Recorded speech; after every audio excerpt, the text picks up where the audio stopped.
Welcome back. In the just ended Q1 results season, Nifty EPS grew by 32% versus expectations of 25%, while EPS for the 231 companies tracked by Motilal Oswal, the EPS grew by 52% against expectations of 49. That's according to the MOFSL results wrap. That report says Nifty is trading at 8% below its long period average, and therefore the company is overweight on financials, consumption, automobiles. But more importantly, the company, MOFSL, is starting its annual Global Investor Conference on Monday. It runs for 4 days. And I have with me two of their stalwarts, Rajat Rajgarhia and Sachin Shahane. Gentlemen, thank you very much for joining us. Thank you. Well, thank you for having us. First up, Rajat, you are entering this conference on a high note. It's a great time to sell equities, right. Given this. Can you remember any other time? It looks like we had a 23% CAGR over the last 3 years and another 32% EPS growth now. I mean, this is a long period of good growth. It's coming after what, 2004? Yeah, so this is the 19th year of the conference. So we started this in 2004. And if you remember, those first 5 years were probably one of the golden periods both for the corporate and the markets. So 2004 to 2008, I remember every year markets making a big high, the conference scaling up newer heights. And I must say, Lata, in 19 years, we have seen all cycles of markets, right? But always good to host an event when not just the markets, but the overall sentiments, the economy, the political goodwill, and the approach of investors from all segments are at their high right now. Okay. So I will come to that, especially the kinds of people who are now wanting to buy, because I think there is a sea change in that. Yep. But just a word on the report and the takeaways for the conference. Sachin, your report says that we are still at only about 18.5 times 1 year forward earnings. So you think that we have a good runway? Long period average itself should take us to what, 21,000? So Lata, I would say we will be in the consolidation phase for a while. Markets will take their own time to settle down, because we have seen a strong run up in the last few months, obviously on back of very strong liquidity. Yes. So I think markets will take their own time to consolidate in this range for a while. And then, India is the market where earnings are very strong. And I think the, forward earnings also look reasonably positive.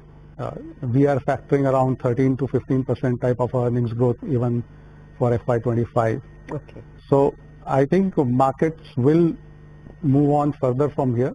And but there is an intermediate period. Yeah, intermediate period of consolidation, and possibly any correction would be an opportunity to add to one's position. Okay. So Rajat, just a word on that. Before I come to FIIs and non-FII audience that you will be addressing, the global discount rate, which is the US yield, going to 4.5 or 4.3. Will that be a bit of a dampener? Because that means the risk-free return is suddenly very high. Yeah. So, Lata, many times over the last couple of years, we have seen every quarter either we're deciding that US is tightening or US is getting stable, right? I look at it that every time the talks of US tightening begins, we get a good opportunity to again build a portfolio, right?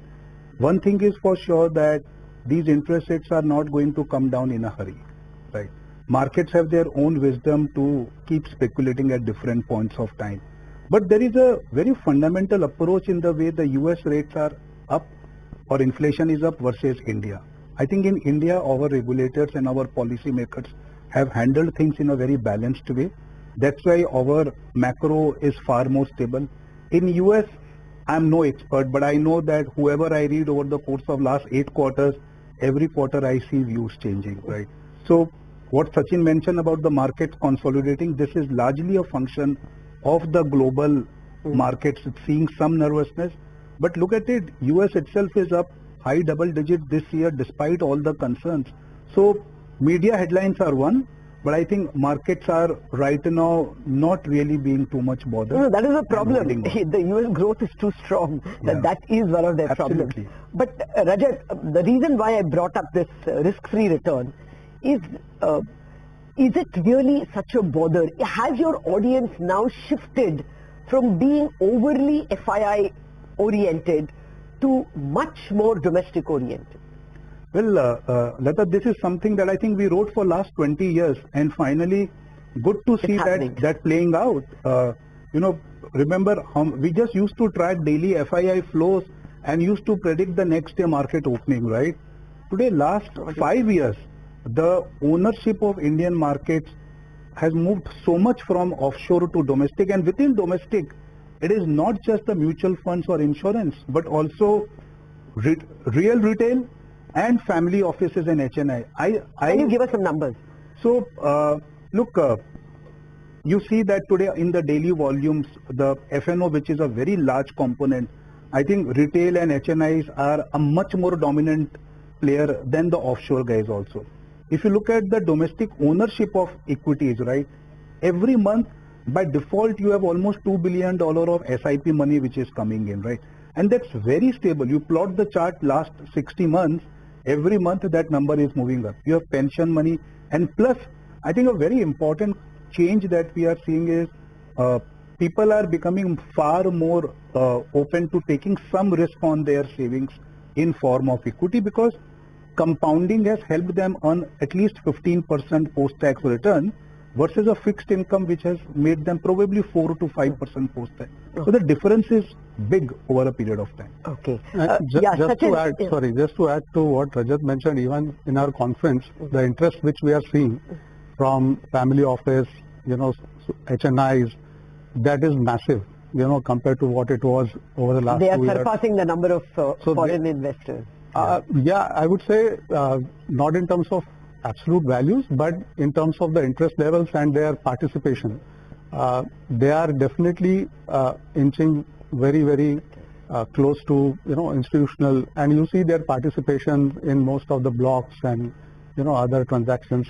Yeah, but in the context, as you pointed out, private equity is a big category. Sachin, they're also selling a lot. They're using this rally to step off. Your thoughts on that? So obviously, what they invested a decade back, or maybe even earlier, obviously they would want to take some money off. Maybe some mandates may be running out of their time. Is that giving you a sense that maybe we are at least near-term highs? But there are so many private equity funds who are raising more money. In fact, today only I read this ex-CEO of Reckitt Benckiser, he has raised a $100 million consumer fund. So he's planning. So I'm saying that there is still a lot of interest in fresh money coming in. So there's always, and capital changes returns. And I think India is a market where returns are the best versus so many other emerging markets. Oh, absolutely. Okay, now I want to know from you all, what themes are you all trying to explore in the conference? Rajat, you first. Yeah. So, Lata, there are 3 key themes that I think investors want to play. The first, this financial sector has been like the backbone of Indian equities for the last 2 decades. And the best thing right now is that financial sector is very well diversified, not just at lenders, but also non-lenders. You have insurance, AMCs, many other forms, right?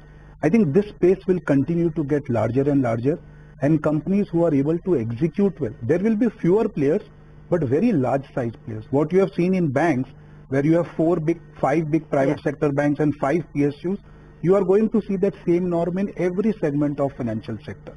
That is one. And I think here winners are obvious. You just need to be patient to compound your returns with them. So that is one thing. I think the second theme is manufacturing. After a decade of last decade where we essentially saw consumption coming up, right now manufacturing is coming in at a little slow pace, but at a very definitive pace, right? You have seen segments right from a defense to a railways to a PLI coming up.